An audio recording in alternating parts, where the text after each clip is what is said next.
गृहमन्त्री सुदन गुरुङ विरुद्ध एकाएक मानव अधिकार आयोगमा पर्यो उजुरी। आखिर कसले दियो उजुरी? दर्शकबिन, गृहमन्त्री सुदन गुरुङ विरुद्ध राष्ट्रिय मानव अधिकार आयोगमा उजुरी दर्ता गरिएको छ।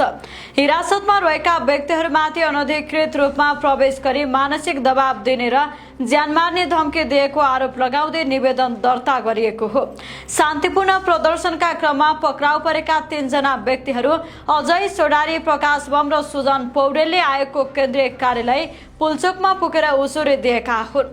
उनीहरूले राज्यको जिम्मेवार पदमा रहेका व्यक्तिबाट मानव अधिकारको गम्भीर उल्लङ्घन भएको दावी गरेका छन्। निवेदनमा उल्लेख भए अनुसार जेठ 19 गते कालापानी, लिपु लेक र लिम्पियाधुराको सीमा विवादसँग सम्बन्धित विषयमा भारतीय दूतावास अगाडि शान्तिपूर्ण प्रदर्शन गर्दा उनीहरूलाई 16 खुट्टे प्रहरी वृत्तको टोलीले पक्राउ गरेको थियो।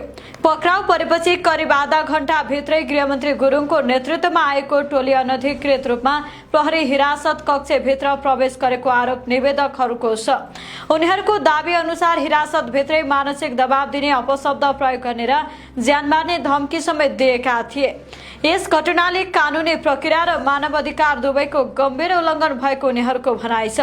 निवेदकहरूले प्रहरी प्रशासनको मौनता वा संलग्नताका कारण यस्तो घटना सम्भव भएको उल्लेख गर्दै घटनाको निष्पक्ष छानबिनका लागि माग गरेका छन्। उनीहरूले 16 खुट्टे प्रहरी वृत्तमा रहेका सीसीटीभी फुटेज, आगन्तुक अभिलेख तथा सम्बन्धित प्रमाणहरू सुरक्षित गर्न आयोगसँग आग्रह गरेका छन्। त्यसैगरी हिरासतभित्र प्रवेश गरी दबाव दिने कार्यमा संलग्न व्यक्तिहरूमाथि फौजदारी कारबाही र मानव अधिकार उल्लङ्घनको मुद्दा चलाउनुपर्ने माग समेत निवेदनमा गरिएको छ। साथै प्रहरी कर्मचारीमाथि समेत विभागीय कारबाही हुनुपर्ने उनीहरूको माग छ।